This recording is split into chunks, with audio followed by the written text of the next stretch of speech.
आपण पाहत आहात बीबी महाराष्ट्र न्यूज, खबरबात महाराष्ट्राची।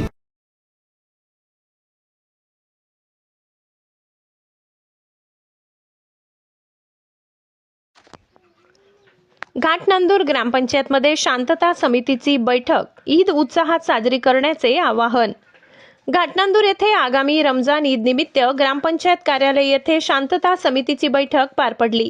बैठकीत मुस्लिम बांधवांना ईदचा सण सामाजिक आणि शांततेत साजरा करण्याचे आवाहन करण्यात आले।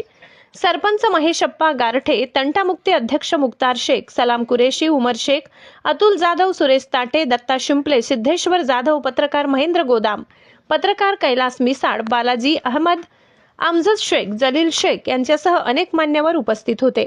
यावेळी गावातील प्रमुख मुस्लिम धर्मगुरू आणि पोलीस अधिकारीही उपस्थित होते। ईदच्या नमाजाच्या वेळी कोणताही अनुचित प्रकार घडू नये यासाठी चोख पोलीस बंदोबस्त ठेवला जाईल, असे अंबेजोगाई ग्रामीण पोलीस निरीक्षक मुरलीधर खोकले यांनी सांगितले।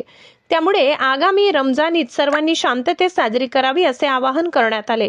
बीव्ही न्यूज महाराष्ट्रासाठी विभागीय संपादक महेंद्र गोदाम।